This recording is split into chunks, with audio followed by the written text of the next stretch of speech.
Hi, everybody. I'm so happy to see you. And I just want to share a personal comment. I've been thinking of my library friends and colleagues in Florida often these last several weeks. I'm glad that you're here. I hope all of your friends and family are safe and doing well. Today, we are here talking about sensory story time. We are going to be talking for 2 hours, during which I will share with you a very brief sensory storytime demonstration. I'll be providing some foundational information for you all.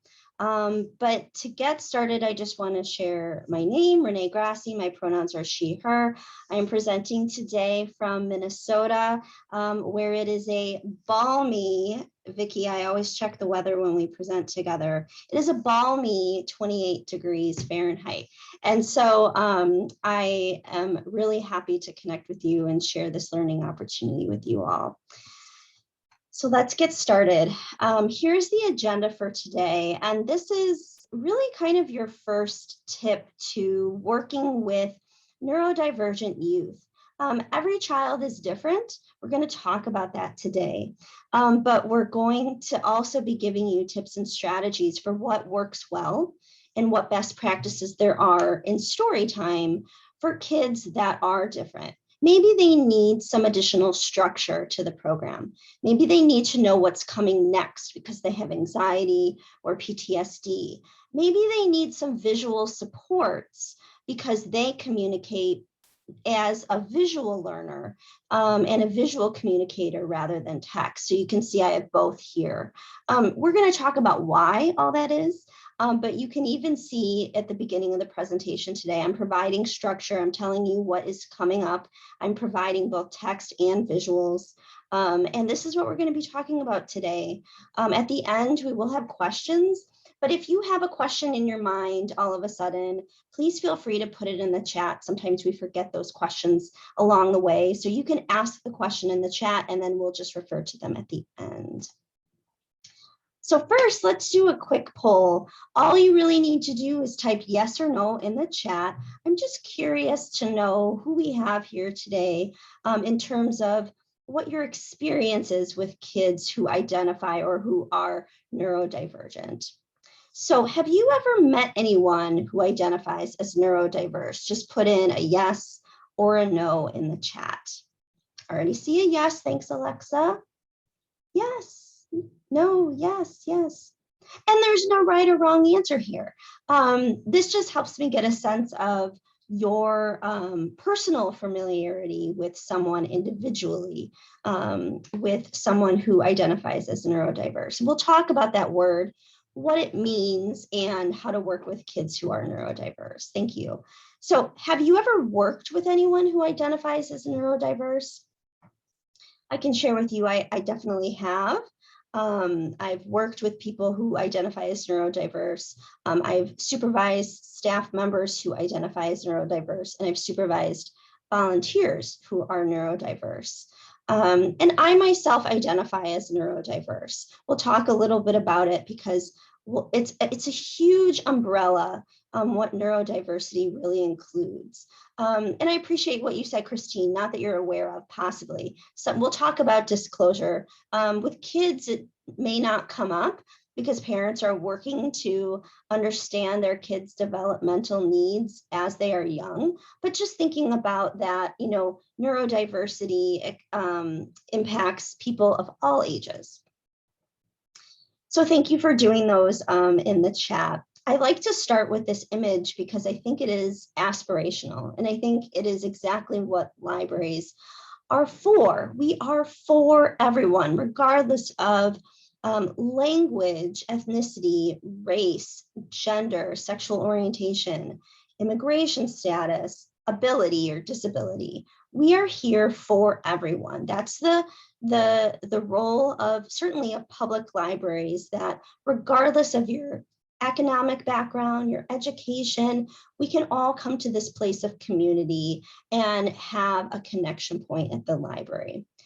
But the truth is that even though that's our aspiration, that's our goal, that's what we strive for every day, Libraries do have barriers for different groups of people. And today we're going to be talking about kids with disabilities, specifically those who are neurodiverse. And the disability community has had barriers to libraries, public libraries, for a long time.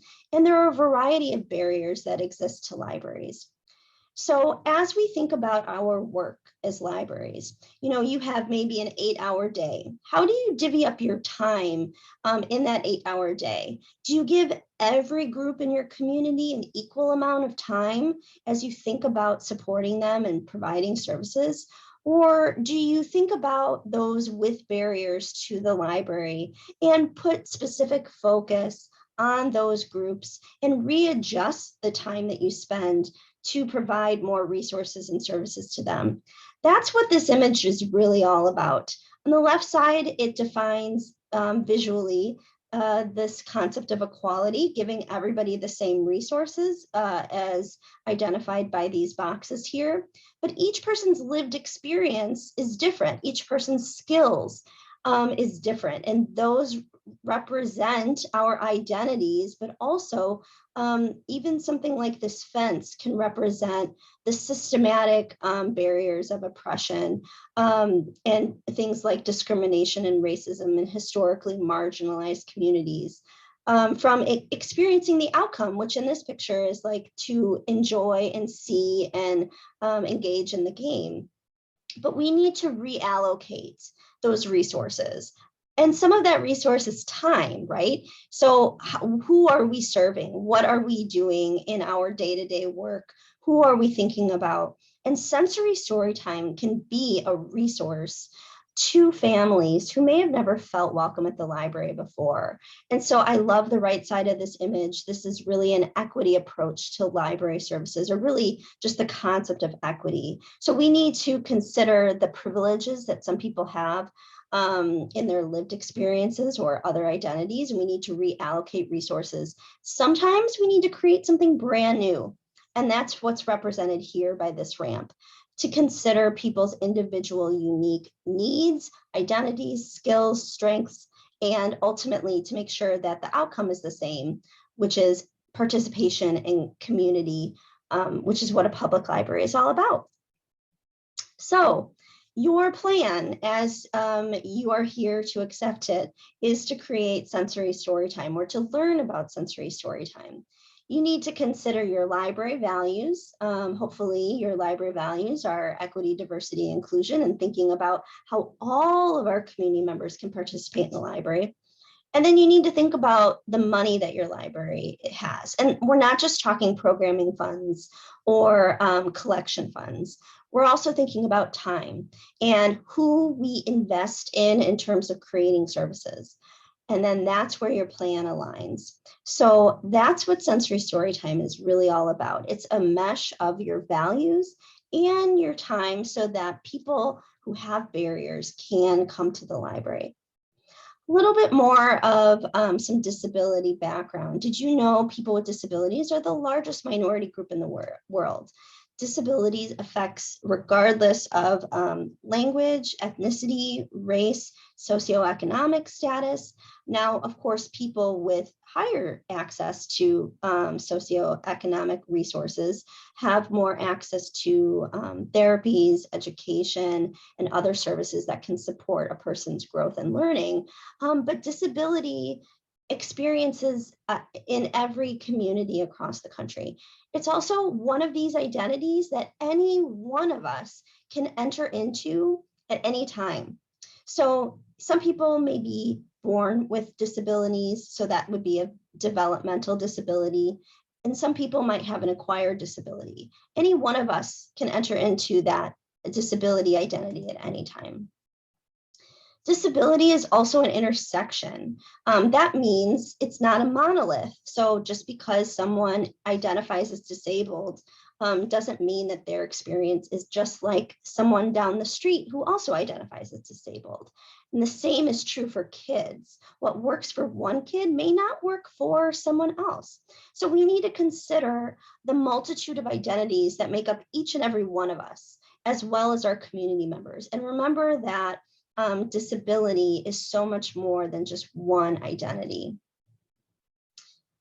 In Florida, approximately 1 out of 4 adults have a disability. Now, I share this with you just as a statistic to give you a sense of your community, but I will say that this statistic is, I think, even underestimating, because what this data refers to is the census, and the census requires people to self-identify as having a disability or not. Not everybody identifies as having a disability, even if they may have hearing loss, even if they may have or are neurodiverse. So, and also not everyone has access to the census in and of itself. There are barriers to that process. So I share this with you to say, all of our kiddos that we're serving in Storytime eventually become adults. And so we want to consider how having positive relationships with kids who are neurodiverse starts them off in a really positive way in the library and can help support them throughout their lifetime, because they themselves may be considered as one of these statistics. So I'm going to cover the topic of visible and invisible disabilities. And the reason I have these words in quotes on the screen is because even in the name of visible and invisible disabilities, it's ableist language, and I'll explain what I mean.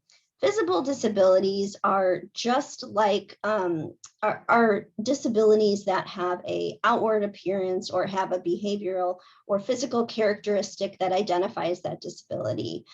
So if someone is paraplegic and they use a wheelchair, that is a visible disability. An example of an invisible disability is something that is not seen with the naked eye. And again, here's where we see the ableist language of these. So I've heard people say apparent and not apparent disabilities. So just because someone doesn't have access to sight doesn't mean that they can't tell if someone has a disability or not.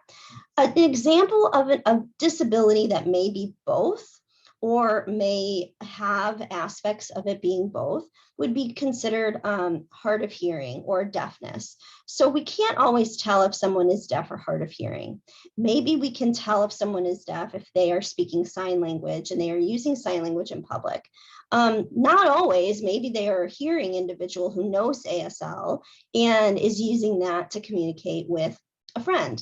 But also, a lot of people, I have family members that have are nearly deaf and utilize assistive technology like hearing aids to navigate in the world.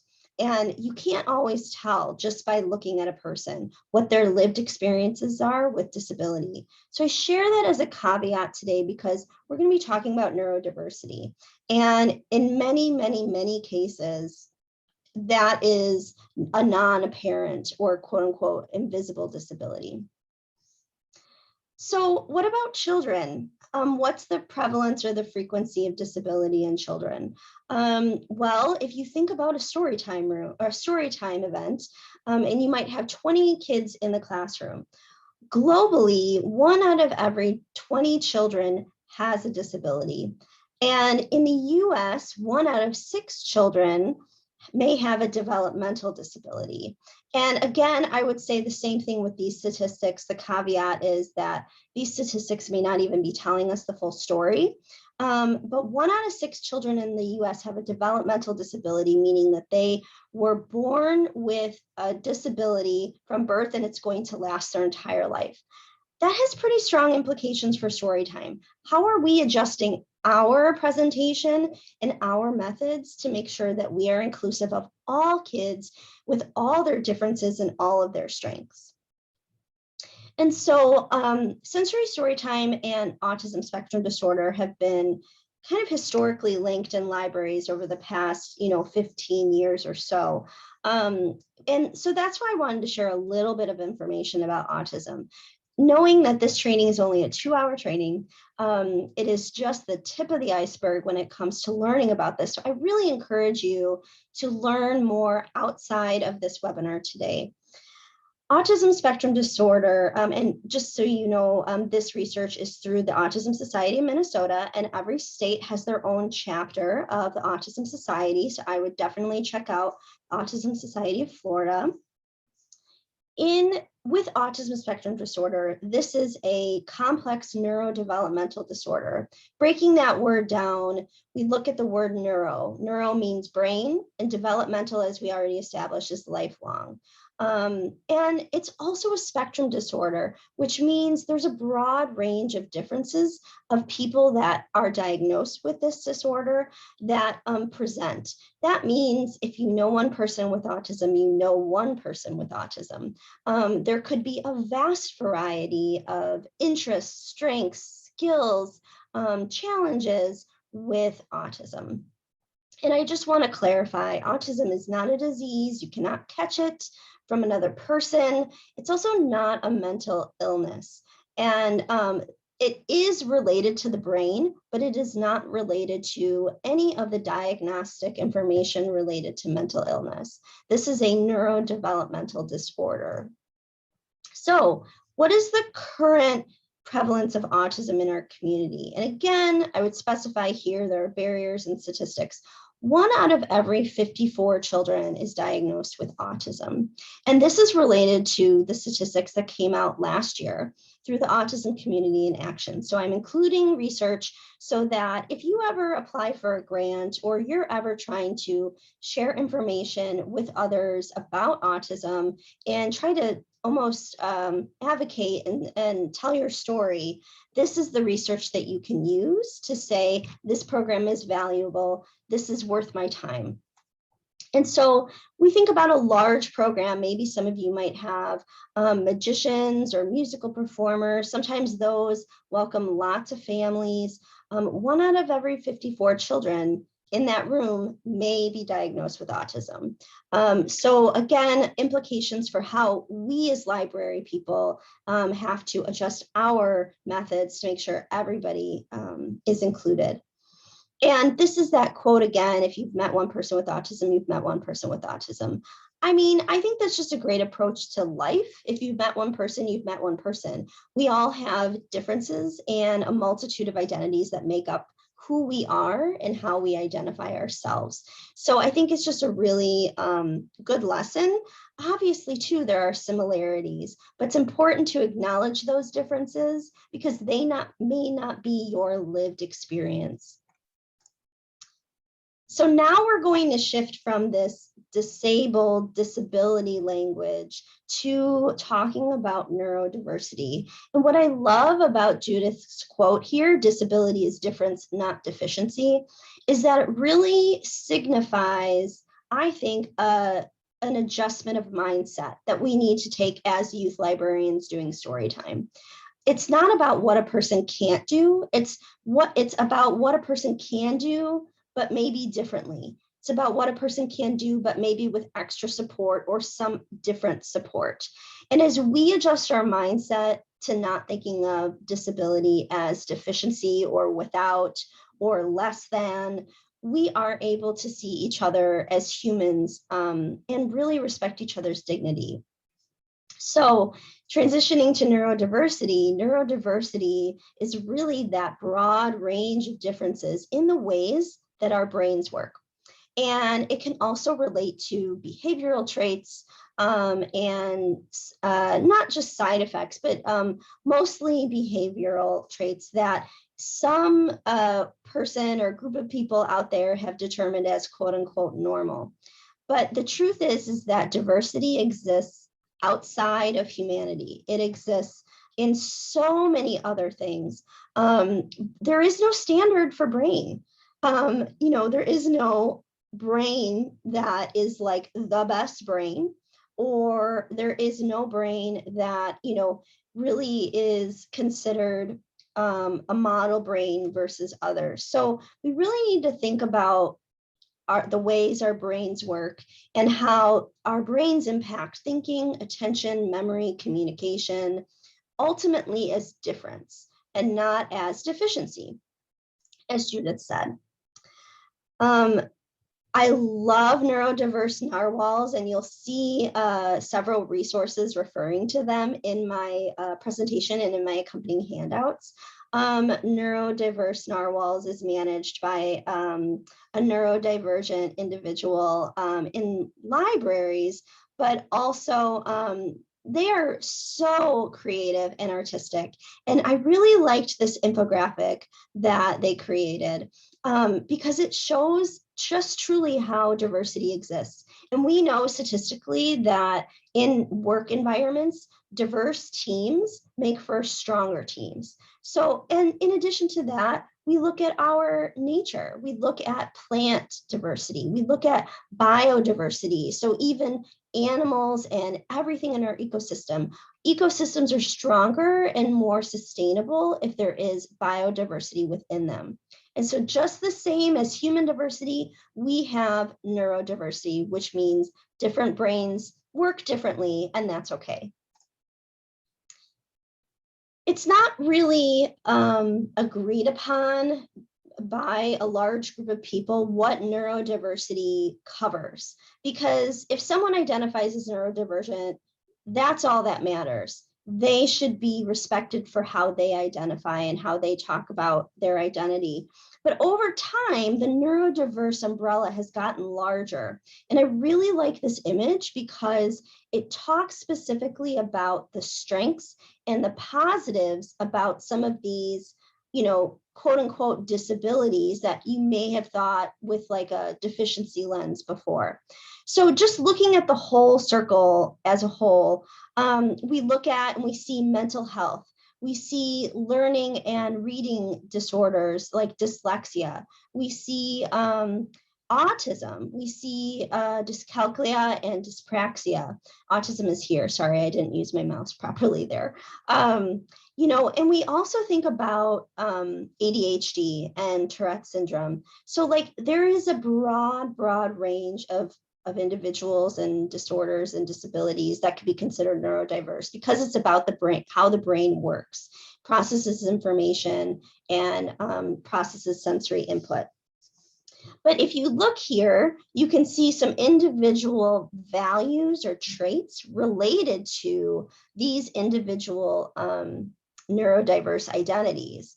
And so we think about mental health. So this is the area with which I identify as neurodiverse.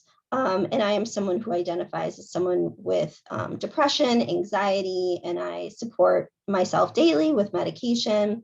But I'm also extremely empathetic. I have a very deep sense of expression. And I also am in touch with my emotions very well. So I really just appreciate this visual because then it helps us think about, okay, well, if we are working with kids that maybe are dyslexic, how can we adjust the way we communicate information, we share information so that kids who are dyslexic can access it in the way that their brain works too. For those of you with educational background, this topic may not necessarily be new, but I just wanted to share it with you because I think it's incredibly relevant. According to Gardner's theory of multiple intelligences, the idea that all of us learn and have strengths in different areas of this circle. And we all can potentially have multiple intelligences. Some of us are really good visual and spatial learners, and some of us may also be very linguistic and really strong with verbal, whether it's speaking or whether it is reading. Some of us are super great with being a kinesthetic learner. And you've seen these kids in Storytime, right? The ones that are like off the charts with their gross motor skills and can pick up things right away.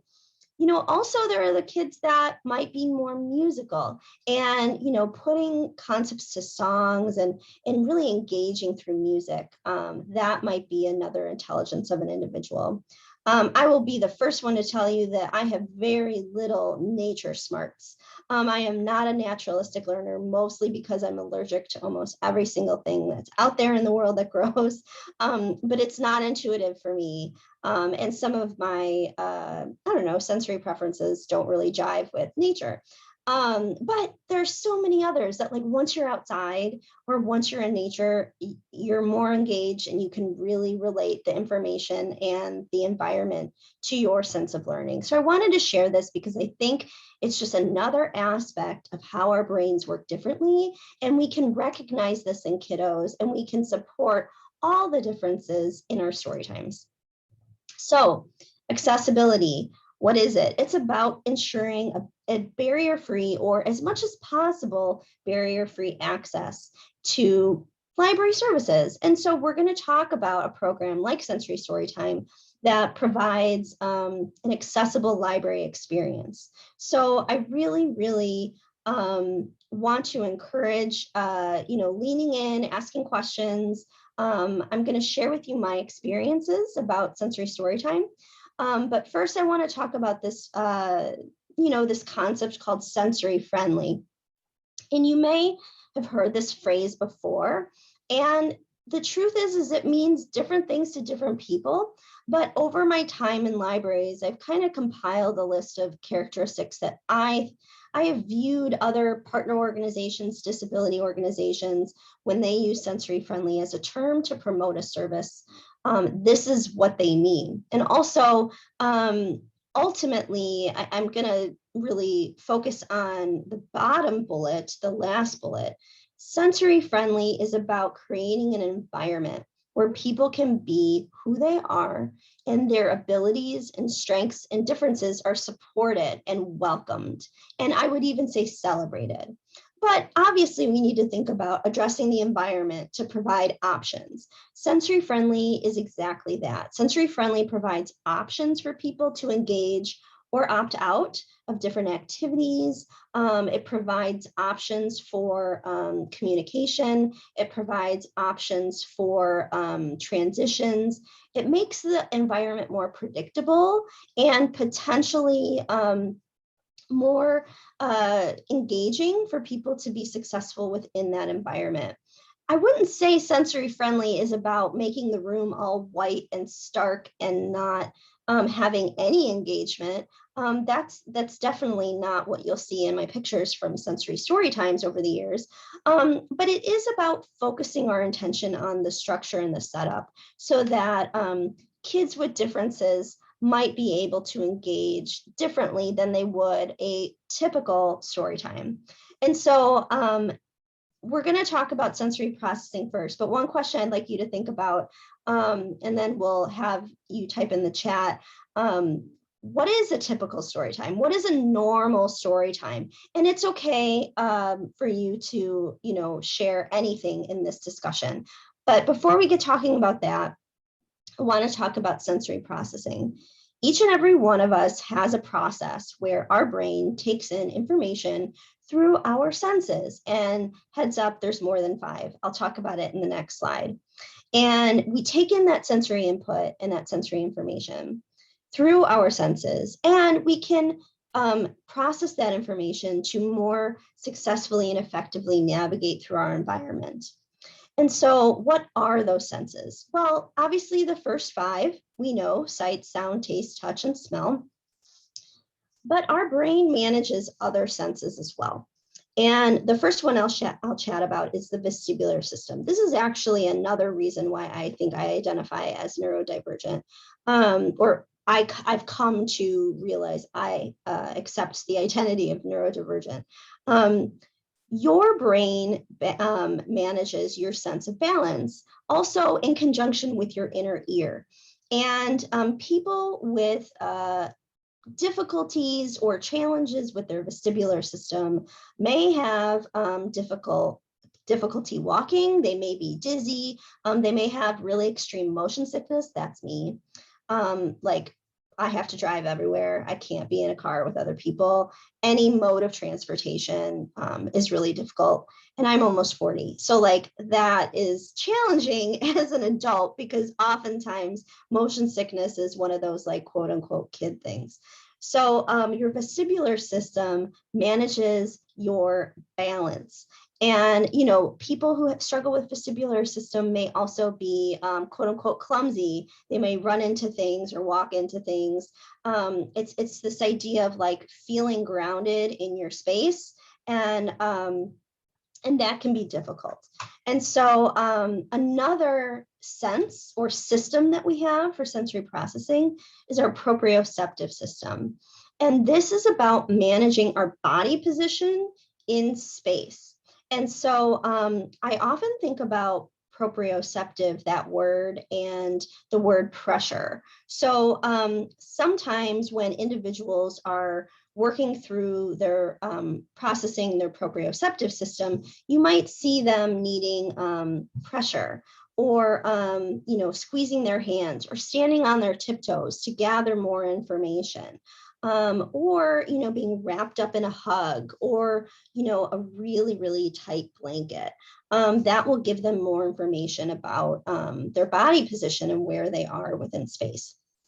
And then there's the interoceptive system, and this is our internal responses. So things like when to go to the bathroom, when to know you're hungry, that sense of danger, or sense of danger or safety, any sort of internal response that, maybe we don't feel good or we're about to be sick. These are things that kids learn over time, and people with differences in their interoceptive system may have challenges. And so any one of these, any one of us can have differences, right? So we all may have differences or preferences in sight, sound, taste, touch, smell, balance, body position, or internal responses.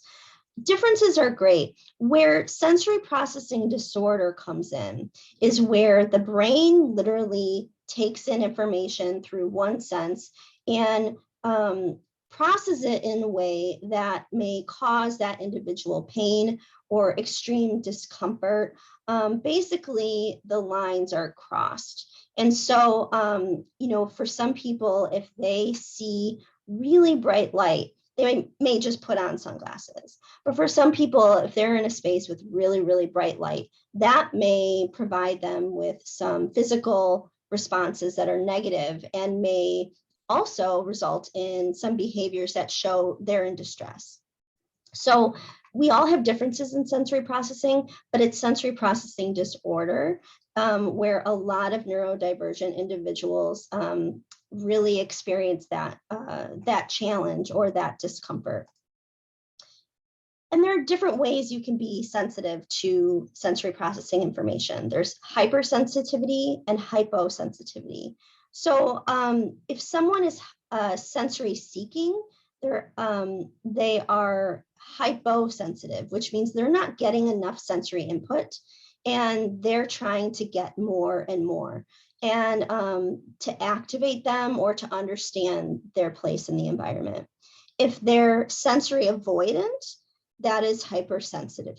That is hypersensitivity. That means too much of that individual sensory input is turning them off. And so they may be sensory avoidant. And so the reason I'm sharing all of this grounding with you is because story time is inherently sensory. In all of the different senses we use, story time is very engaging. And so that is why there are some kids that may have challenges in a program like Storytime, because their brains work differently. And if you think about how hard our brains are working, taking all of this information through our senses all the time, every day, if your brain works differently and some of that is disruption and causes you pain, I mean, that may really be a hindrance to being able to attend quote unquote normal story time. So one more slide and then we'll talk about story time, specifically like the ins and outs, the concrete strategies and things. A lot of neurodivergent individuals may also have differences in their executive functioning skills. When kids are little, they are learning these skills all the time. And I've included a couple of examples here. Time management, knowing in advance how long something is going to take. Communication, is also an executive functioning skill because it requires you to stop, listen, think, process, plan what you're going to say, and then do the thing that you were going to do, which is communicate. And so it's connecting this idea of past experiences or background knowledge and learning to new social situations or other cognitive skill learning. Even something like memorizing or retrieving information short term or initiating tasks, these are executive functioning skills. And so people who are neurodiverse may have differences in any of these areas and may need extra support.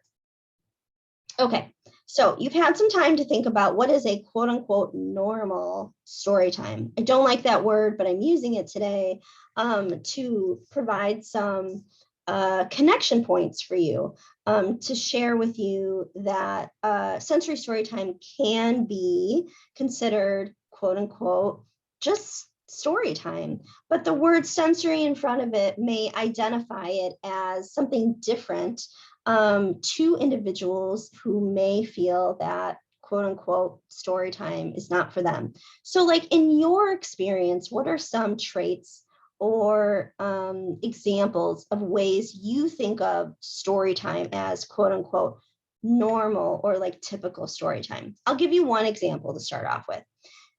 A typical story time would be all the kids sitting down, listening attentively. That may not be story time right now anyway, maybe that never was, but like I think there are some of us as staff, as librarians, that may think of our programs that way, that like if everyone is sitting and listening, that's a normal story time. And I love Charmel's comment in the chat. Everyone is quiet for the time when I read the book. Yeah, we're getting to it now. You're kind of unpacking it. Some of these social expectations that we're already putting on people to access story time, or all the children do the actions with the songs, right? So again, behavioral expectations. What does participation in story time look like for typical story time? It looks like all the kids doing the same thing. It looks like all the kids, quote unquote, listening to your directions and following along. It may also look like all the kids looking at you, or all the kids looking at the book, or all the kids singing along. And I just wanted to touch on that really. So thank you, Charmel, for sharing. I want to touch on that because these expectations are barriers for some kiddos in accessing storytime. We need to adjust the way we think about these programs so that we can create a more welcoming environment so that kids can show up with their families as they are.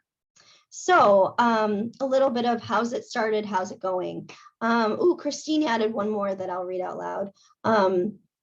There's a song lead in, so they know we are beginning, then quiet time during the story, followed by movement and play. Yes, so like a regular structure, just understanding it, getting it, like when you come in, this idea or expectation that like, you know what to expect in story time. And you know that we're gonna have music, and that music, you know, is enjoyable to you. Not everybody likes music though. So like some people who may not like that song in the beginning or may have trouble being quiet verbally may have challenges or differences. So thank you so much, Christine, for sharing that. So you'll see a lot of connection points here to some things that I've already been speaking about. Sensory Storytime is about decreasing barriers to the library. It's about providing opportunities for connection and community inclusion for people whose kids are neurodivergent, disabled, or different. It also fulfills the mission of the library, right? We get back to that idea of libraries are for everyone. I'd like to adjust that and say Storytime is for everyone. And I think that it just requires us to do something different and to adjust our approach so that we can provide storytime experiences for people regardless of their ability. And again, I'm giving you this information. So if you ever have to write a proposal for Sensory Storytime, or you ever want to write a grant and explain why you want these items, you don't need any items for Sensory Storytime, but I will give you many examples. You have this verbiage with you. If you need to try and convince someone in senior leadership why you should adjust your time and create a sensory story time, as opposed to no longer doing this other thing that you've been doing for years. These are some of the reasons why.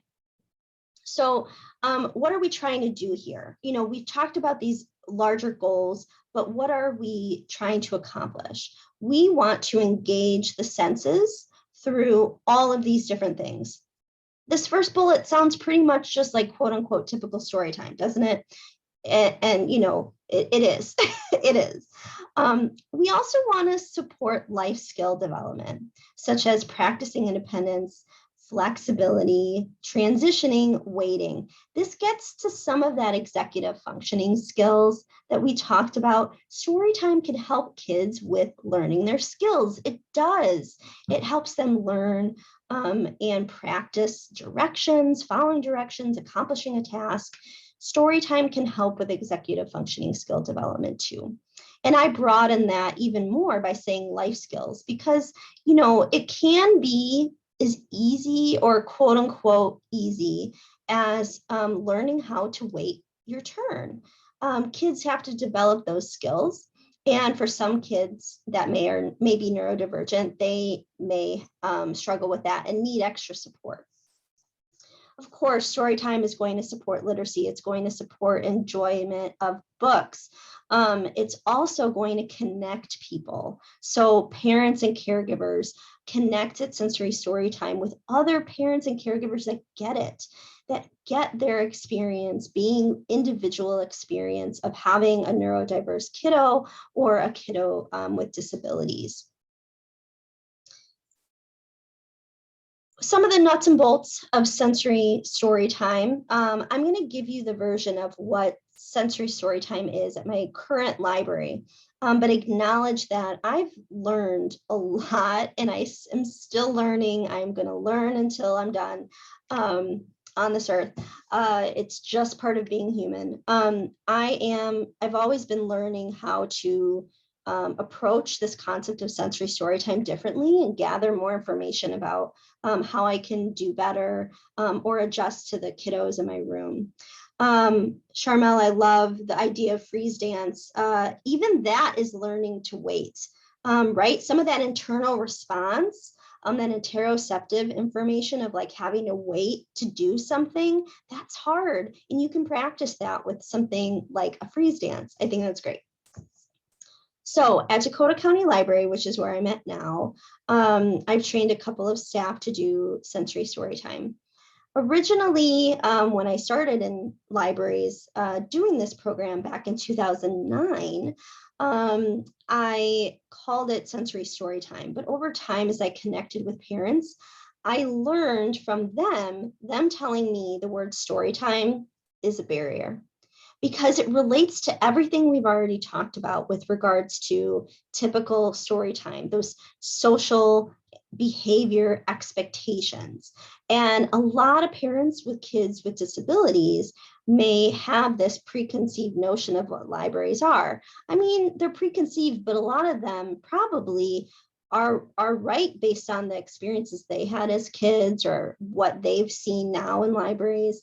So people are coming to our libraries with their own concept of what a library means to them. And what a library means to them may not mean my kid is welcome at Storytime. So Dakota County Library changed the name of the program to Sensory Friendly Saturdays. We have that phrase that's kind of a call out to those families that know what that means and can say, we have intentionally planned this program for you and your child in mind. And we also try to do it more plain language. I think plain language is incredibly important to support not just people who are concrete thinkers and learners and communicators, but also our families who speak other languages. Dominant language is not English in the home.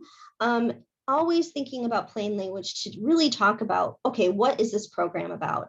As opposed to using like every alliterative phrase to, talk about the program. Librarians, especially children's librarians, love alliteration. We are creating barriers in understanding in our promotional material when we use words that may not mean the concrete thing about the program. So we just decided to call it Sensory Friendly Saturdays. It's a 30 to 45-minute program, and we encourage kids who are chronologically ages 3 to 8 with their families. Siblings are welcome, and we really do try to cap the group. Now, I've done sensory story times with small groups of no registration, and people just drop in. I've also done programs, these types of programs with registration. It's a mixed bag because you are going to find that some people won't register because they think that, oh, well, I'm not going to know how my kiddo is going to be that day. I want to just save that spot for someone else that knows that they want to come. They want that flexibility in not knowing how they're going to show up that day as a family. But registration on the other side really helps make sure that your groups are small. And if you think about large groups, there's a lot of sensory input. Lots of movement visually, lots of auditory information.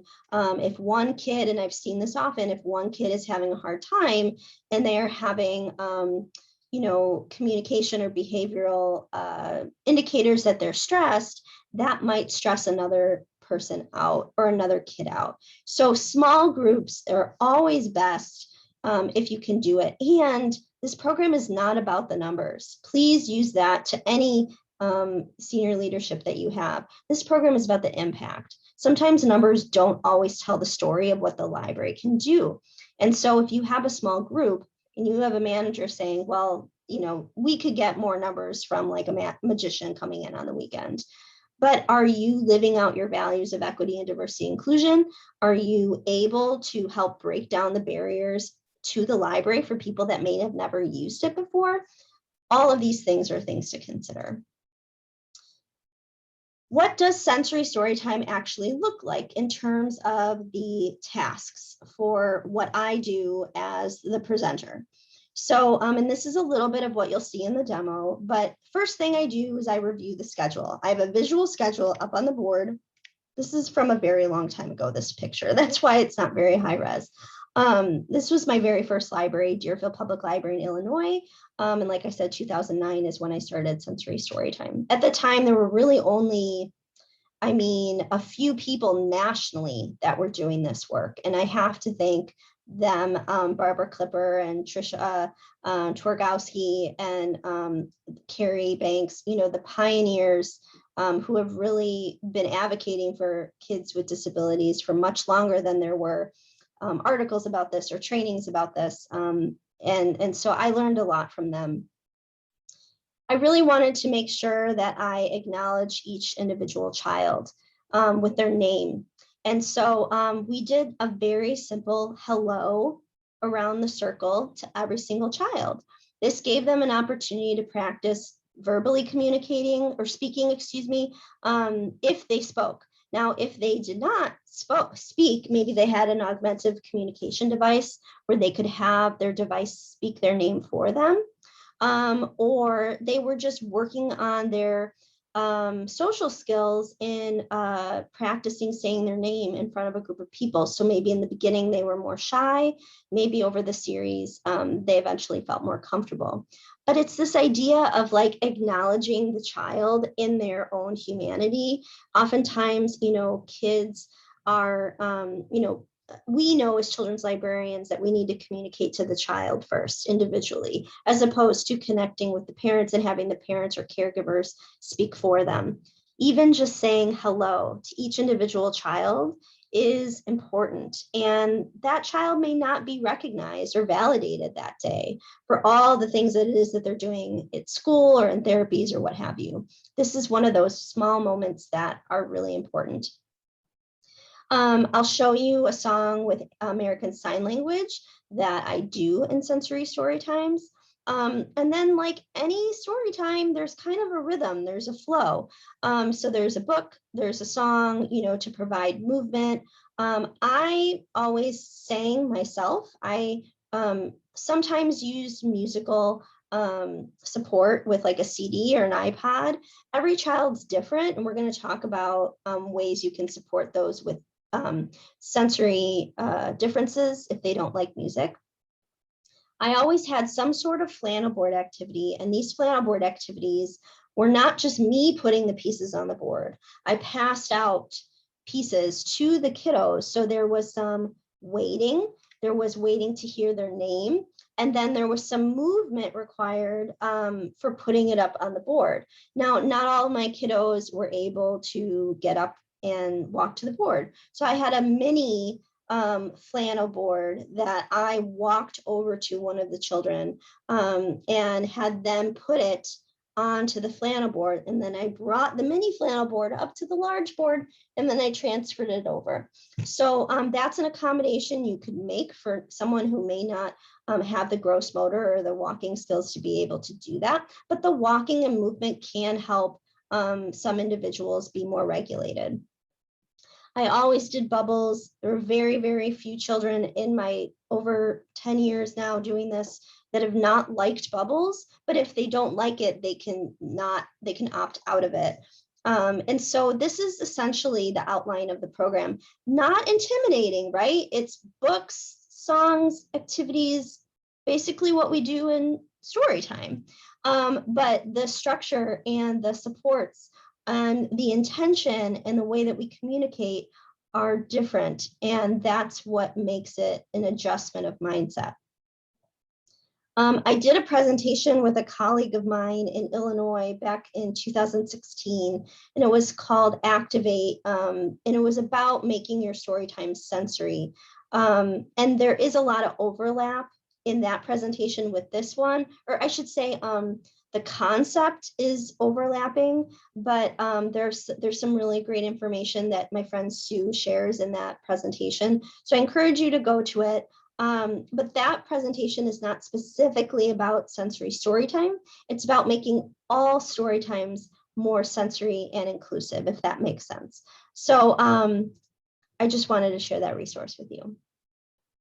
So the next big section of training today, workshop, before we get into it, I just want to do a little break.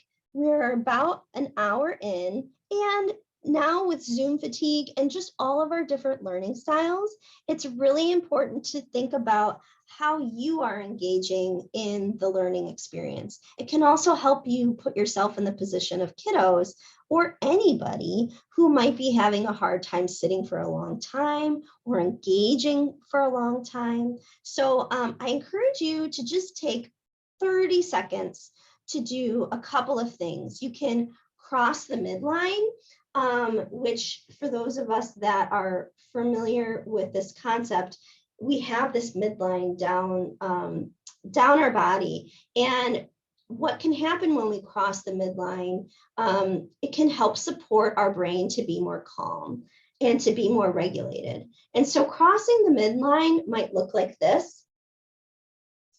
It might also look like stretching, like if we put our hands, down to one foot and down to the other foot. Think about ways to kind of activate yourself a little bit right now in these 30 seconds to a minute. Maybe you want to do some stretches with your hands. Maybe you want to like engage your face a little bit because you're looking at the screen. So maybe you want to look away from the screen for a little bit. There's another tip called 20-20-20. And I believe it is for 20 seconds, look at something that's 20 feet away. And I forget now what the other 20 is, but it can be helpful to realign yourself, especially with so much screen time, to just look away to something that's very, very far away, even in the distance. If you have a window or access to the outside, that is ideal. Even just regulating your eyes away from the screen. Or if you like doing something, maybe you have a favorite stretch, some twisting, or you like to do push-ups, whatever you want to do. I think wall push-ups are good. Just something to stretch yourself. So hopefully you've been able to do that in the time that I've been talking.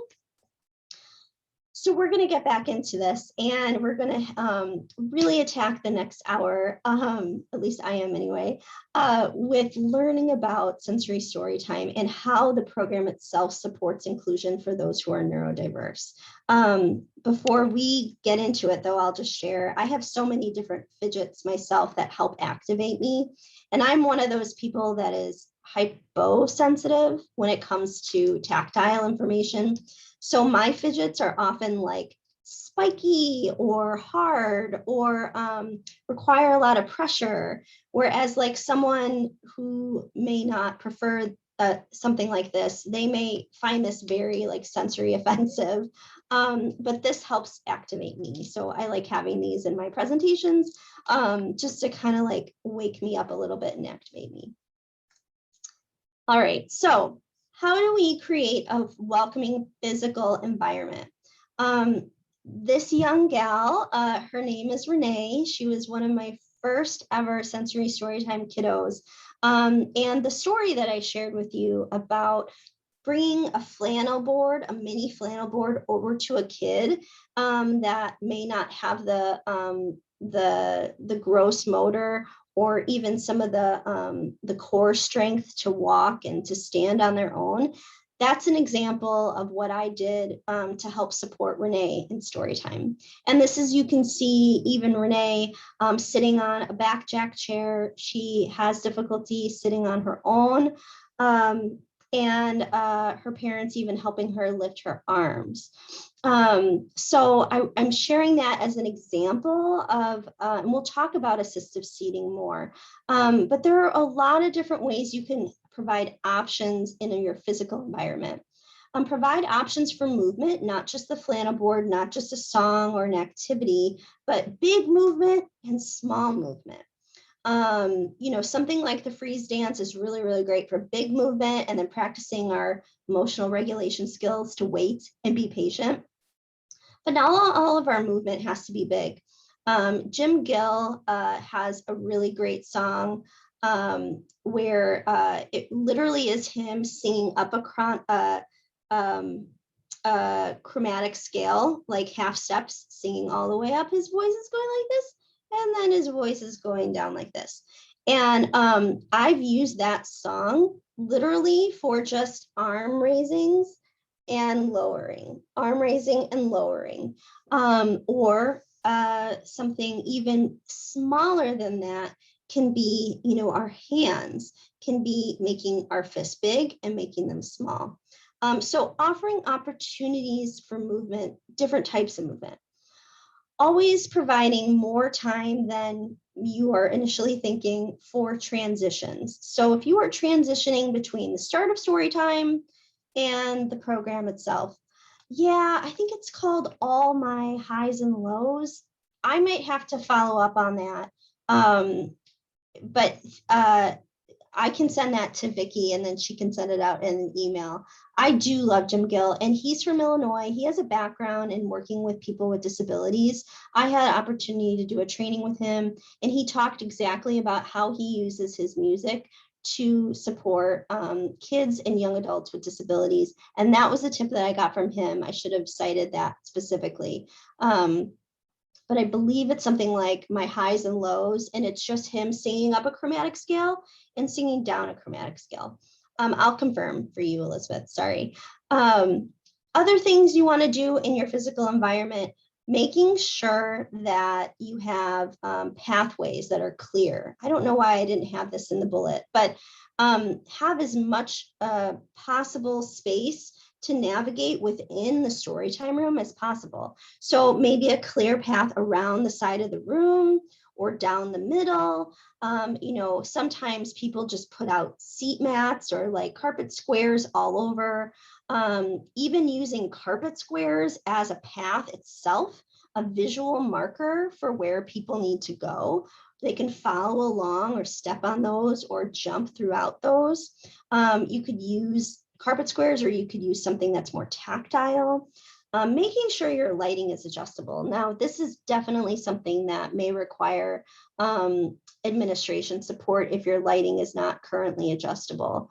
But not all lighting is created equal, especially the lighting from the before times where it makes noise and it clicks. That can be very, very sensorily problematic. I always like to minimize background noise if I can. Again, every space is different, but again, trying to focus on the program itself.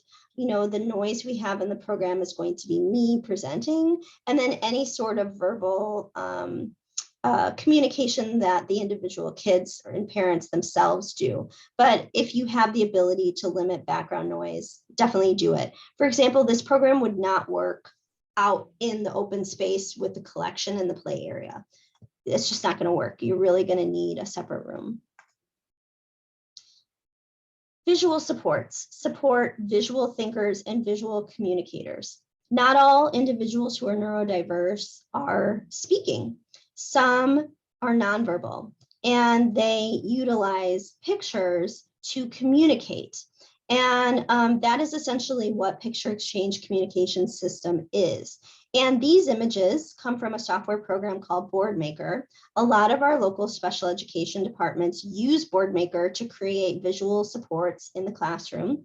And essentially, they're an example of PECS being this picture exchange communication system. Basically, what it is, it's a different way of communicating. It puts both pictures and words together to help support those visual learners and to support learning and reading of words, but minimal words. It's not a full sentence. It's often just one word. Or in the case of this PEC board, you'll see the verbs on the top, I want, I see, or thank you. So this board would be able to allow someone who is nonverbal or non-speaking, excuse me, they are verbal, they just have a different way of communicating.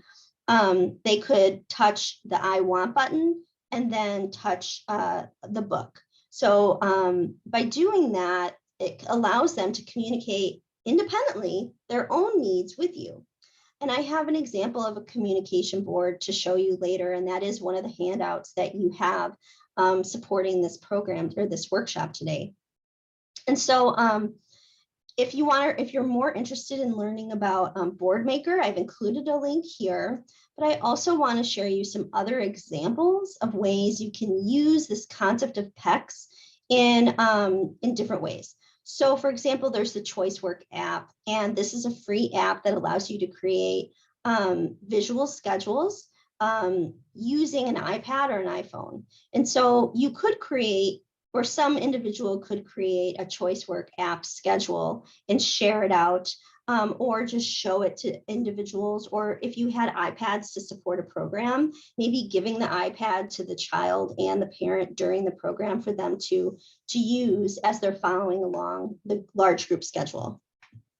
This is a very makeshift choice board using visual cues from PECS and providing options for an individual of what they might want to read.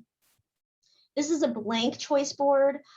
So if anytime you're communicating with someone and they are nonverbal and maybe you don't have an app or an iPad, you could literally create a piece of paper with 3 different options. And maybe there's Velcro on this, so someone could take off the option and put a new one back on. And so it's really just a template to consider in creating a choice board. If you have stations in your story time, you could consider having a choice board for parents and caregivers to use with their kids. So if they are walking around the room and they're leaning into activities they want to do, or you know, they could have that visual support to say, no, I want to play with the Legos now. And then maybe after they're transitioning through the Legos, maybe they have that choice board where they can play with the sensory box. The Noun Project is a free online database for any symbol that you possibly could want. And you think about big public transportation hubs, airports, train stations, especially where there are a lot of multilingual people. A lot of times they're using text and visuals or symbols to indicate different things in different places. That's because visuals are inherently a universal designed way of communicating. It's not working for everybody though, because if you yourself have low vision or are blind, obviously visual supports are not going to be what you need. But in a lot of ways, visuals can go past any sort of language and communicate meaning. So this is all free. You download the symbols and you can create them, manipulate them, make them bigger. I often use the Noun Project to create visual schedules for my middle school and my teen programs, just because oftentimes Boardmaker can be seen or interpreted as like younger for younger kids because of the colors. So and I also have heard, you know, other teens just say, this one looks, it doesn't make me feel like a baby. Like I remember this teen volunteer, and he has autism, and we talked about like me creating a schedule for him for a task, and I showed him something that I had, and he's like, yeah, I don't use those anymore. That was for like when I was little. So thinking, I mean, teens are still teens, regardless if they have autism or not. I just love that interaction. That helped me learn, and I'm really grateful for that. So this is just an example of a couple of visuals that you might consider for something like Sensory Storytime. And I got these from the Noun Project. Okay, so what do you do? Like, what do you actually present? You know, you have all these ideas of books, you have all these ideas of songs. How do you start narrowing down on the content that you want to present to your audience? Well, first we need to think about what books we're using. We want to make sure that our books are representative of the communities that we're serving, that they are diverse, that they are both, that they are windows, mirrors, and sliding glass doors. Windows, meaning that they can see others, they can learn about others' differences. It can mirror their own experiences back to them, so be representative of their own identities. And it can be a sliding glass door in that it can invite participation and engagement with others who are different. So always keeping that in mind. And I have some other tips and strategies about book selection in a couple slides here. Always making sure that you have structure, that large group schedule, individual schedules are going to be really helpful. If you're doing a weekly or a monthly series of Sensory Storytime, you want to, honestly, like I would suggest doing it weekly. I know that puts a lot of commitment on your plate, but that predictable nature is really helpful. And the short amount of time between sessions will help with that eventual life skills learning too. When I started Sensory Storytime, it was a 4-week series at Deerfield. It was a 4-week series, and it was every week. And yeah, it was a commitment that I made to every Saturday, every week. But what I could tell was after the first week or the first session, a lot of kids were having a hard time. This was a brand new thing. They didn't know what to expect. They'd never been in the room. Just entering the room was challenging for a lot of kids and needed that extra understanding and support. By week 4, week 6, eventually I did extend it to 6 weeks. Kids knew exactly what to do. They came into the library, they walked straight into that room, and they didn't need to tell their parent or say anything to their parent. They didn't need to hold their hand or anything. It was really amazing to have seen that growth over time. And that only supports their own growth in other new environments, in other new situations. So it's really, really great. Movement, as I've mentioned already, validating all types of movement and abilities, and not just movement during the movement portions of the program. If some kid wants to stand up and walk around the room during story time, that is okay. Maybe they are really strong auditory listeners or auditory learners. They can listen really well, and that's how they take in information. Maybe they don't keep eye contact with you, or they're not looking at the books the whole time. That's okay. Allow them, create that welcoming space to say you can be who you are, you can walk around the room, and do that during story time. And I'll talk about literacy in a second, making it multimodal. So I had the opportunity to talk a lot about sensory story time on the ELSC blog years ago. And this is one of my posts from about selecting books for sensory story time. Now, there's no right or wrong, but I would say that there are things that I look for in books that I think will be especially successful for a sensory storytime audience. I'm going to take some water here for a second. So one of the things that I look for are photographs. I want to help individuals who might be visual learners connect to real life concrete objects. That's not to say you can't read a story with narrative and maybe fantastical elements, but I do like to stick with things that those children may already have connection to. So some of the original themes for my first sensory story time at Deerfield were food, transportation, animals, and I really focused on, concrete information about animals. So photographs, I look for those. I also look for large images, especially for those individuals that might be especially visual learners and engaging in visuals. A large image can be more easily interpreted visually and help those who may have low vision or seeing differences. I look for short and simple stories. I just do. And not to say that a more complex story might not work for a particular audience. It definitely may. Say you were doing a sensory story time from the local special education classroom, and it's like third grade. You could consider a longer story.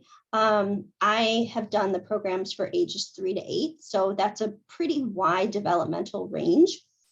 So I'm looking for sentences that are not completely long, a lot of repetition.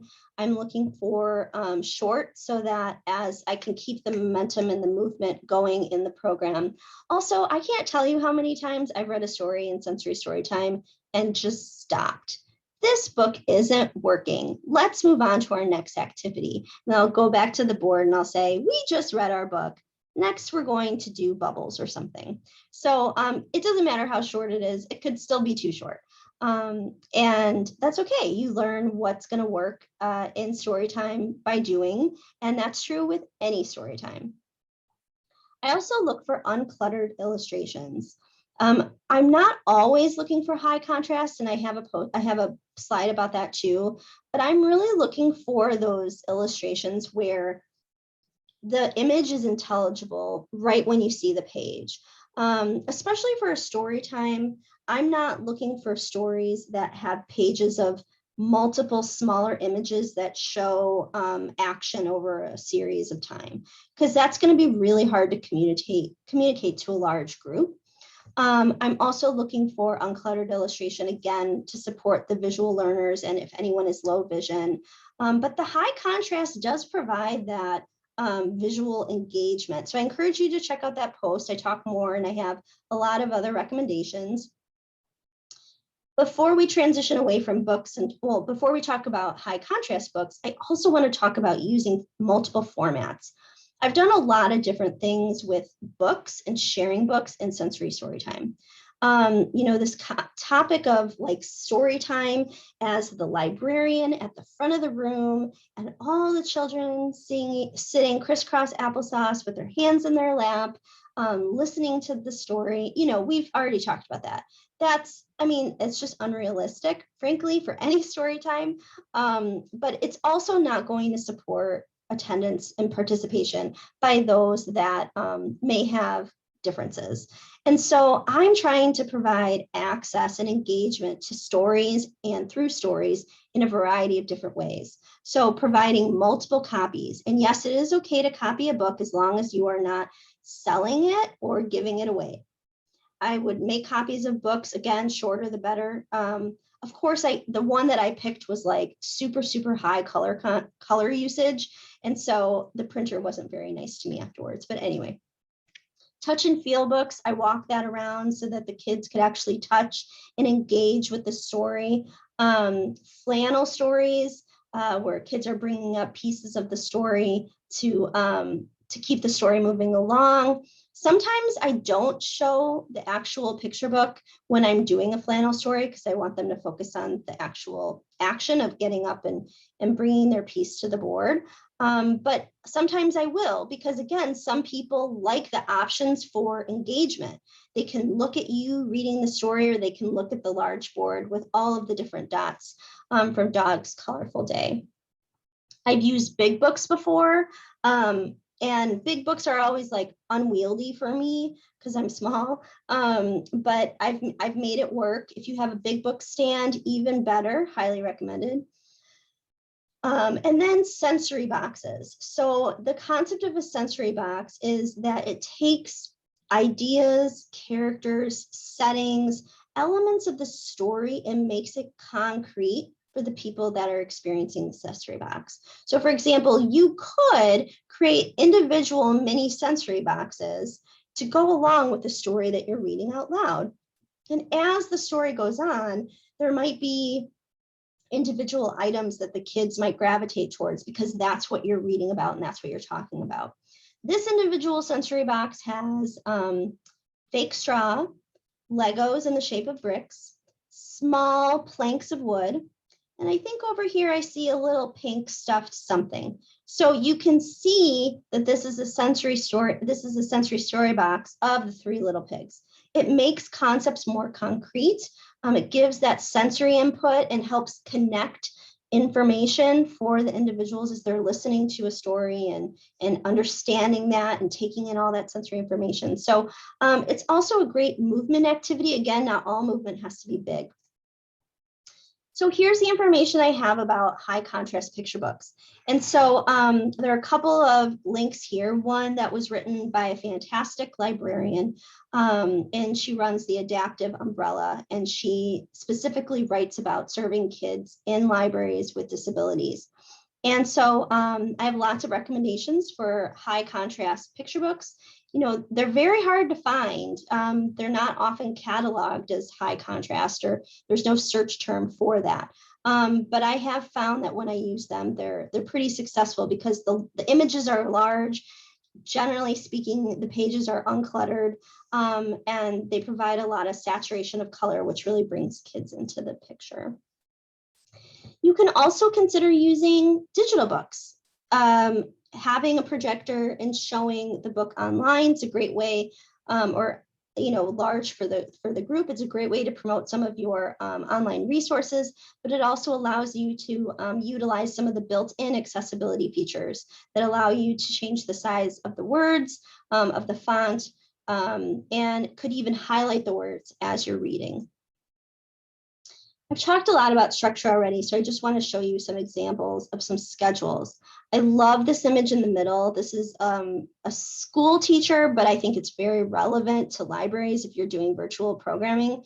You can actually create a background, your Zoom background, and include your images for the actual program schedule in that Zoom background. And the reason that this individual is using 2 fingers to point instead of 1, Zoom will sometimes block out just 1 finger, and also provides more emphasis on which one that you are looking at. This is an individual schedule of a story time, a sensory story time. And we'll go over the demonstration in a second. And then here's another picture of the large group schedule. So right now the reason you could tell I'm at the beginning of the story time is that all of the story time tasks or all of the items on the schedule are on the board. As I complete it, I take this off the board or the wall. And I always like to have some image of ending or home. This was 2009, and so you can see my bias is totally showing here. But like now, I might not use the word home because not everybody lives in a house, right? And so I might have the word end, or I might show the word all done and have the board maker image for the word all done here. So this is just, and this is large 8.5 by 11 pictures. I've laminated them so I could use them over again. And it's the same schedule every single time. I've often liked using stations in sensory story time during play. And so sometimes there's 30 minutes of stories or 20 minutes of stories and then 20 minutes of play. That's another outline or structure of the program that I've done. And here you can see some examples of stations. There's a sink or float station, there's a Play-Doh station. We even had an activity where the kids were practicing handing beanbags back and forth to each other. Lots of movement. You definitely want lots of movement. These are called Bilbo seats, where kids can actually spin and get some of that vestibular information input into their into their system. Parachutes are really great. There's a lot of different ways to use parachutes. You can do it in big movements and big movements, or make it very, very slow and gentle. You can have it be a communication activity where you identify the colors. You can just hold the parachute and walk around in a circle, walk around back in a circle.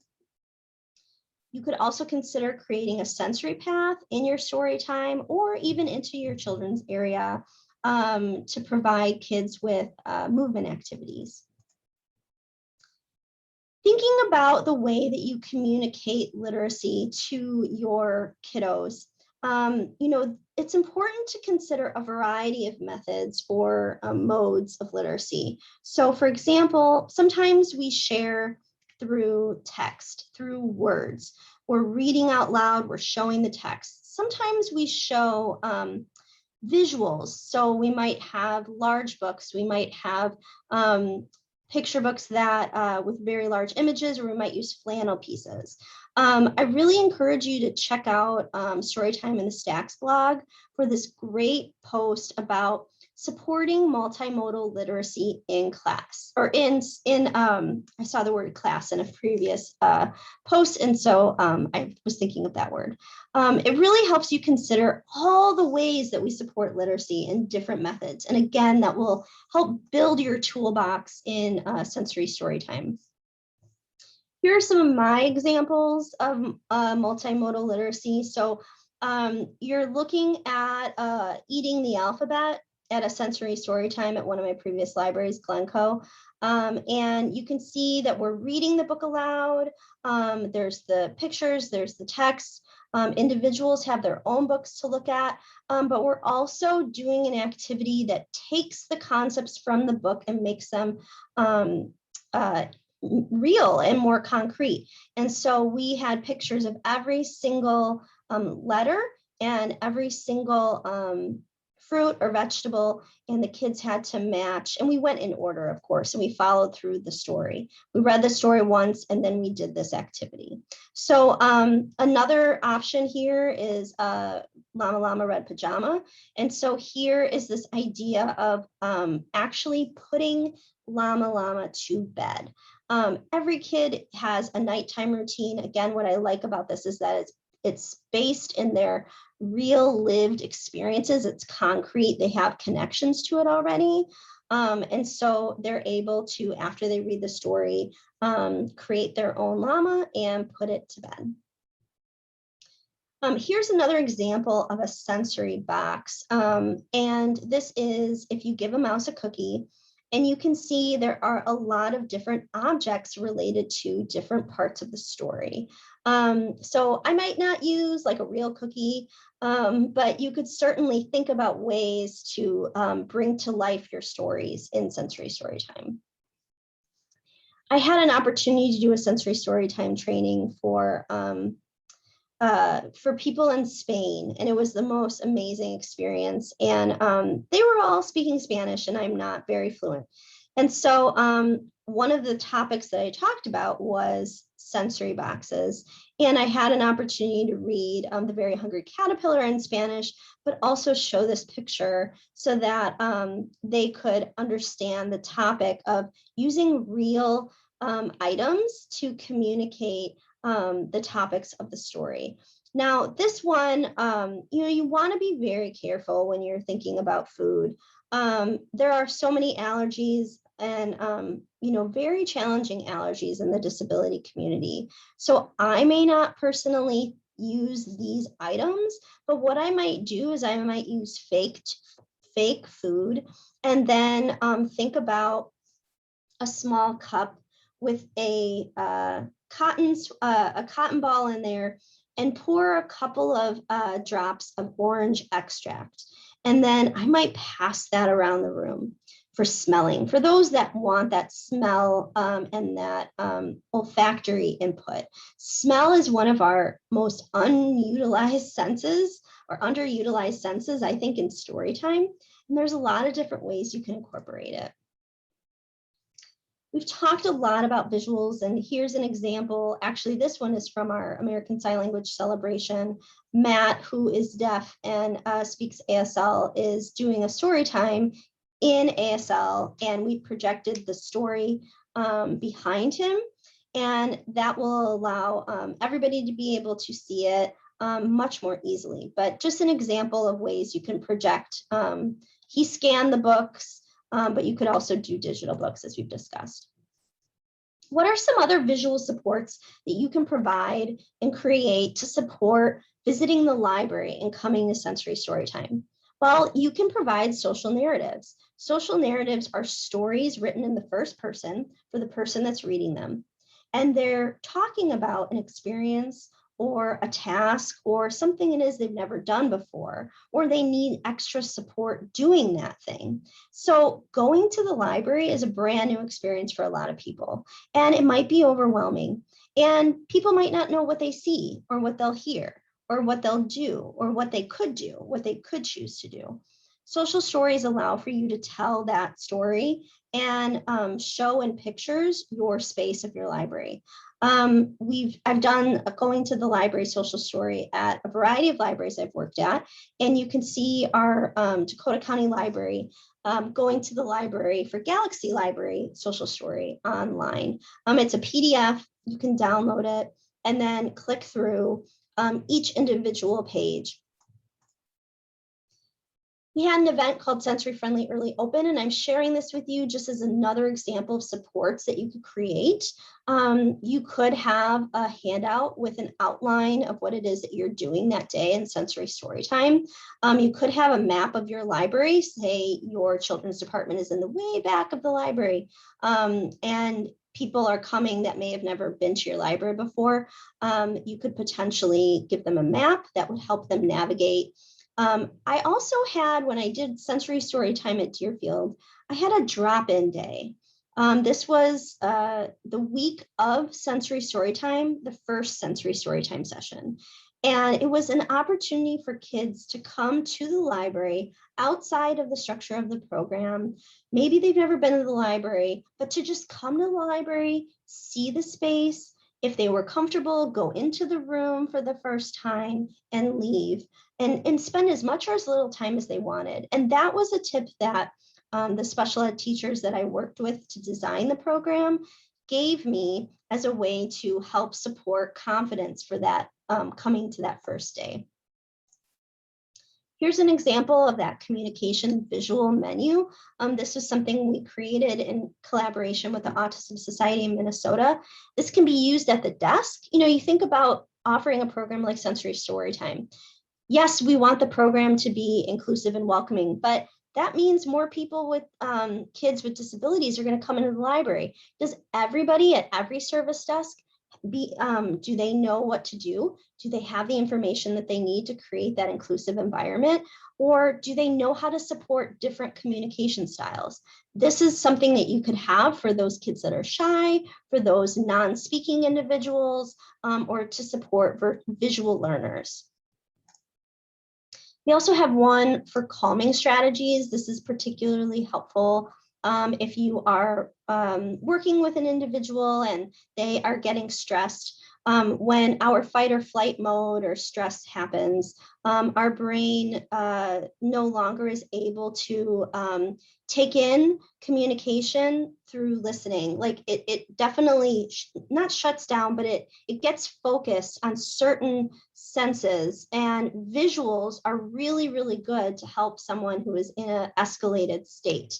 You know, it's just like if you work with a person who is escalated at the desk. Oftentimes, talking a lot is not going to help. You need to minimize your language and really focus on clear communication. If you've ever been in a situation like that and used visuals, that can be also very helpful. There are lots of different types of visuals you could have in sensory storytime. You could have a visual timer to show the passage of time if you're transitioning through different stations.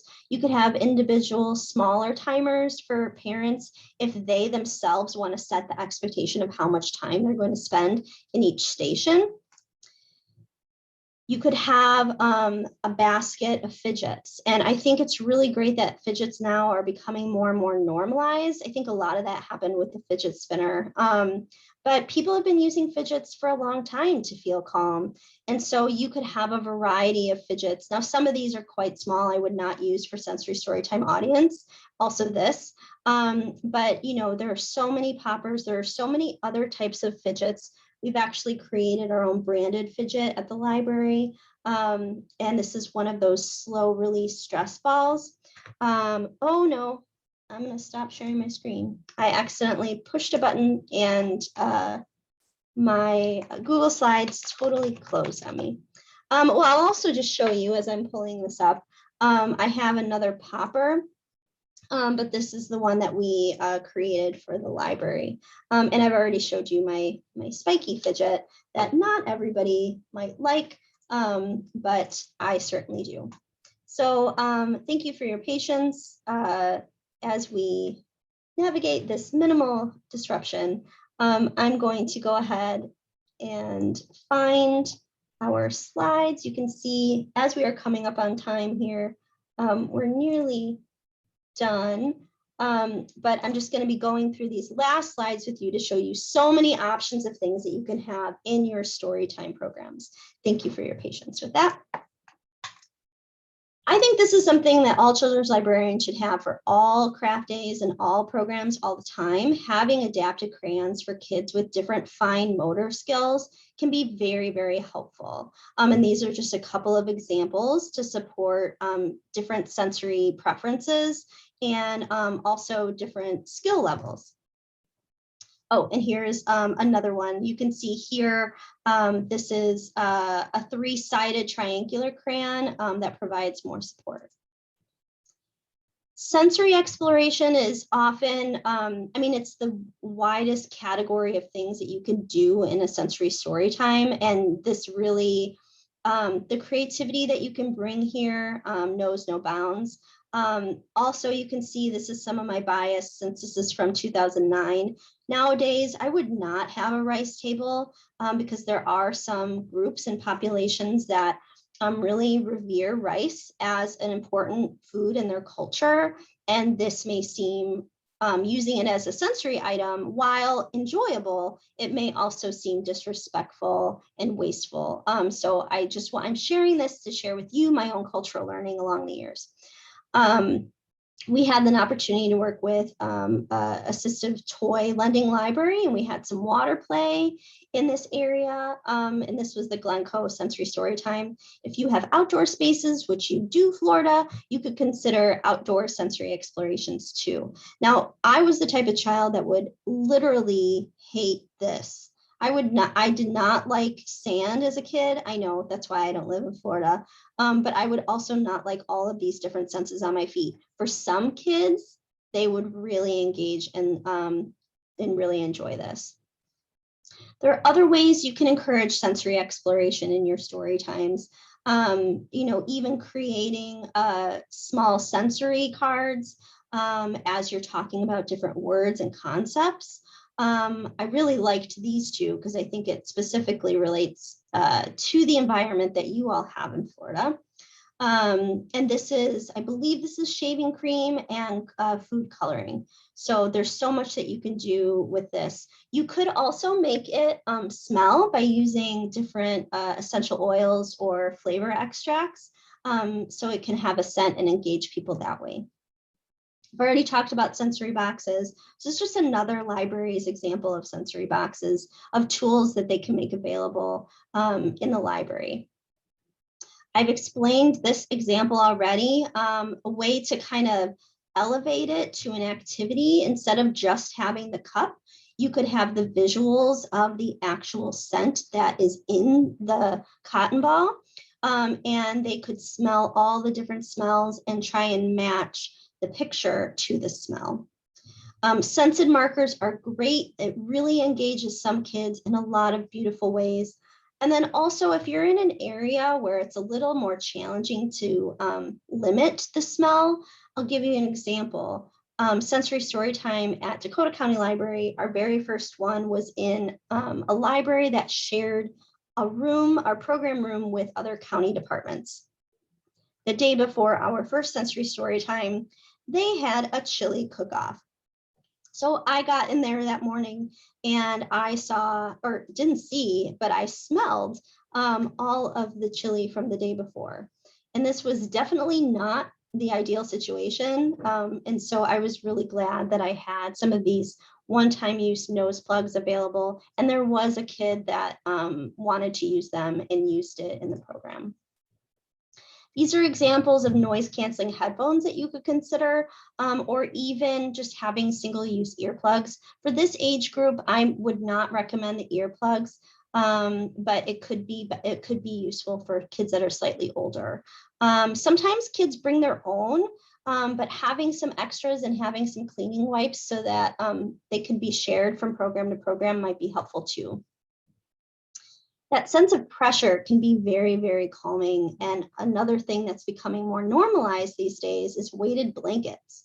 And I think that is fantastic. I've had mine for several years, but thinking about that sense of pressure and feeling comforted, there are different objects that are weighted. It could be a weighted stuffed animal or just a lap pad. You could have a weighted blanket of your own. This is a weighted pillow with a lot of sensory input. It's one of those sequence pillows where you can use your hand and change the color and the direction of the sequence. You may want to help kids with calming themselves and practice calming. You could offer your own collection of calming supports like we've done at Dakota County Library. These check out as a large kit in a box, and parents can take them home, practice using different things or try out using different things, or a teacher can check this out and use it for the classroom if they want. These are some different seats that you can have in story times. Obviously you can have just mats, carpet squares on the ground, but that doesn't provide as much option or sensory input to everybody. So you could consider wobble stools or rocking chairs. I always like to provide at least a few chairs in the back of a story time. Even if it means that it's not used. The reason I do that is because oftentimes kids are coming with their caregivers, and not all caregivers are comfortable or able to sit on the floor. And so offering that chair gives them that option of support. And some kids don't have that core strength to sit on their own, so they may need something like a rocking chair or another type of adapted furniture like a backjack chair or an EduCube, or even something just like this, which is like a wedge to sit on and provides some sensory input. Having adjustable tables, or even something like a tray with all the materials on one tray so that they're not flying around on the table. We have wheelchairs in every single library for people to use while they're in the building. That could be something to look for. That could be helpful for sensory story time. So in these last few minutes, I'm just going to share that language is important, and we really want to make sure that we are inclusive as much as possible. So here's just some information about person first language and identity first language to learn more. We always want to make sure that we support all kids. And so I like to do that by avoiding using nouns that relate to gender traditionally. And so I use things like friends, folks, everyone, even like little champions. That could be fun and cute. I really enjoy that.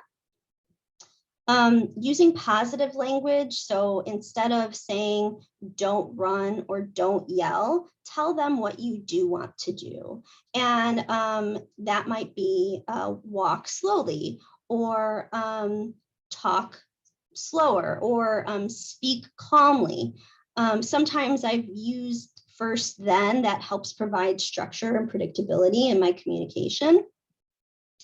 Adjusting your pace and allowing for process time. It takes time for different brains to receive information and process that for their understanding, and then figure out what it is that they're going to say and actually share that information with what they want to say. So that's processing. So make sure you allow time for processing.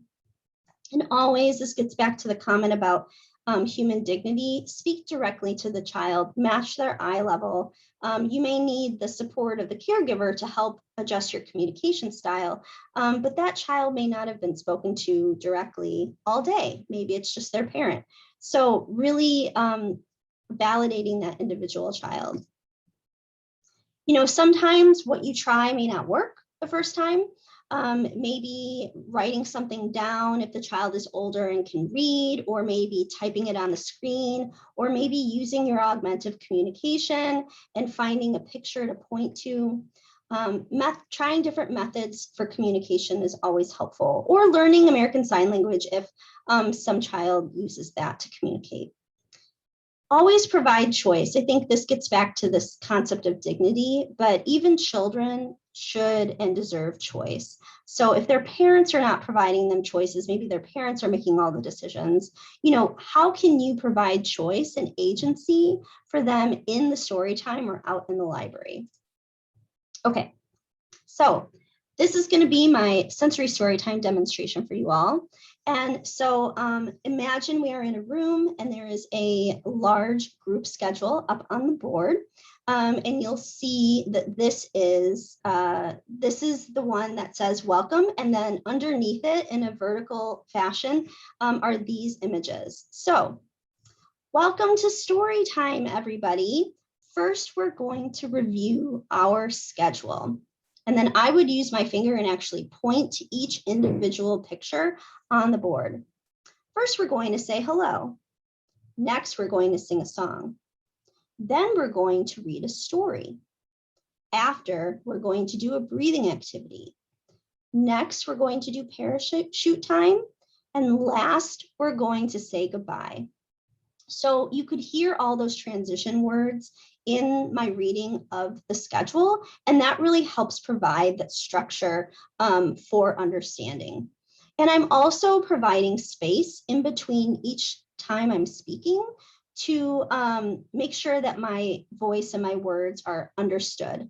I'm also limiting my communication pretty heavily. I'm quite a verbose person, as you all now have experienced. And what I tend to do in story time is I really focus on short, concrete, and direct sentences. We just said, well, actually, if you go back, well, I'm not going to go back, but so imagine that board. So it should say first. First, we say hello. And so in this case, I'm going to, I don't know all of your names, but if we were in story time, what I would say is, I would literally point to a child and I would say, what is your name? But first I would model and say, my name is Miss Renee. Can you say hi, Miss Renee? And then the group would say, hi, Miss Renee. And it would give a chance for individuals who have that assistive technology to respond if they have it. And as I call them individually and say, you know, what is your name? And then they say their name, or they take time processing and saying their name. And then I would say, hi, Chad. And then we would all say, hi, Chad. And then we would go around the room. So everybody says hi or hello. And then we would go back to the schedule. And then I would say, we just said hello. I would take that down off my schedule. Next, we're going to do a song. And this song is called Hello, Friends. I like doing this song in story time. I like also doing this in typical story time. And during that story time, what I might say is, I am learning American Sign Language. American Sign Language is the language that people who are deaf use to communicate with each other. So I do try to help inform everybody about why it is that I'm using ASL. And I would also say I'm still learning, to acknowledge that I might make mistakes, and to say and to advocate for even the adult or the adult model or the adult role model to have the chance to make a mistake. So the first sign that we are going to do, and I always explain the song in every story time, no matter what group it is, even if they all know it, I'm going to demonstrate each sign. Again, repetition is going to be helpful. That provides that structure. So the first sign in our song is hello. You take your palm and you put it to your forehead and you push out.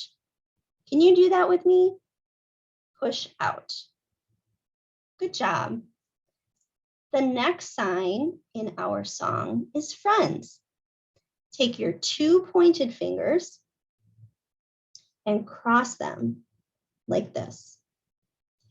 Now, I'm just going to pause and say, all of the directions that I'm giving you now, maybe after this presentation, you're now thinking, wow, these are a lot of directions for someone with executive functioning skills to be able to hear and listen and understand and do.